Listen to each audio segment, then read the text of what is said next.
अस्सलामुअलैकुम। अच्छा, ये लेक्चर नंबर 12 है। लेक्चर नंबर 1 से लेके लेक्चर नंबर 11 तक उसका जो लिंक है इस वीडियो की डिस्क्रिप्शन में मिल जाएगा आपको। वो लेक्चर्स आपने लास्ट में वॉच करने हैं। अब ये दो रकमें हैं, हमने इनमें से एक रकम कॉमन निकालनी है। तो उसके लिए क्या करेंगे, इन दोनों रकमों के हम फैक्टर्स बना लेंगे। जैसा कि 27 है, इसके मैं फैक्टर, उसके बाद 36 है, उसके बाद m की पावर 6, उसके बाद x की पावर 8। तो इन सब के हमें बना लिए फैक्टर्स। अब इन फैक्टर्स को लेंगे और सवाल भी लगा देंगे।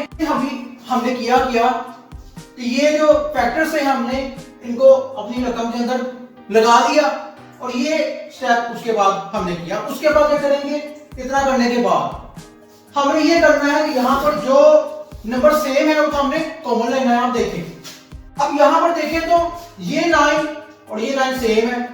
x की पावर 6 सेम है।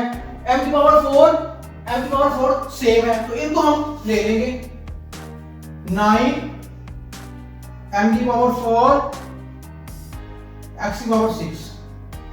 वो नंबर्स जो इन दोनों रकमों में एक जैसे हैं उनको हमने ले लिया। उसके बाद वो नंबर्स इन दोनों रकमों में जो रह गए हैं जिनको हमने कॉमन नहीं लिया, वो कौन से हैं, यहाँ पे 3 आ गया, इसको नहीं लिया हमने। उसके बाद फिर जो है x की पावर 6 आ गया, x की पावर 2 यहाँ पे आ गया।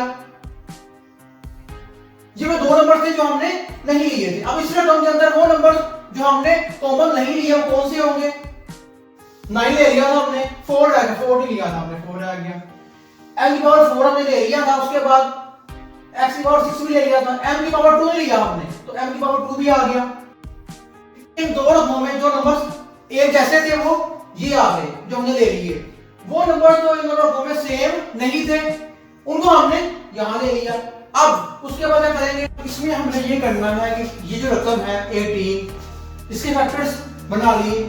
m की पावर 5 के बना लिए फैक्टर्स, x की पावर 6 के बना लिए हमने दो फैक्टर्स। अब इन फैक्टर्स को जो है लगाते हैं इसकी जगह पे। तो अब ये 9 और ये 9 सेम है तो खत्म हो गया। m की पावर 4 सेम है, खत्म हो गया। x की पावर 3 खत्म हो गया। जो सेम नहीं है वो रह जाएंगे, उसके बाद ये आंसर आ जाएगा। उसके बाद 1 यहां पे आ जाएगा। उसके बाद x की पावर 3 जो है था ये खत्म हो गया। अब नीचे ये x की पावर 3 जो है एक, ये नीचे रह जाएगा, ये आ गया x की पावर 3। उसके बाद ये रकम ऐसी आ जाएगी। अगर यहां पे हम ये 1 ना लिखें यहां पे, इसका मतलब क्या है कि m की पावर 1 जो है वो मौजूद है। इसको यहां से हम रेस कर दी। ये मैंने सवाल का जवाब हिस्सा नहीं था, ये मैंने इसलिए किया कि आपका जो काम है वो आसान हो जाए। अब उसके बाद ये जो आंसर है इसको मजीद अगर आपने करना है तो क्या इसमें करेंगे, बल्कि इस तरह हो सकता है। अब x की पावर 3 ये जो है इसके साथ इसको कर दे मल्टीप्लाई, फिर इसको कर दे इसके साथ मल्टीप्लाई, तो क्या आएगा 3 x की पावर 5। अच्छा, अब सवाल में देखें तो हमने क्या किया, हमारी रकम थी ये, हमने क्या किया 1 2 और 3, ये 3 रकमें थी, इनके बनाए हमने फैक्टर्स बनाए इन तीनों रकमों के। उन फैक्टर्स को हमने क्या किया कि यहां पर इन दो रकमों में से जो फैक्टर्स थे उनको हमने लिया कॉमन। जो नंबर थे एक जैसे वो कॉमन नंबर्स ये आ गए। उन कॉमन नंबर्स को निकालने के बाद इन दो रकमों के अंदर वो नंबर्स जो कॉमन नहीं थे, ऐसे नंबर्स जो एक जैसे नहीं थे, वो नंबर्स यहां पे आ गए।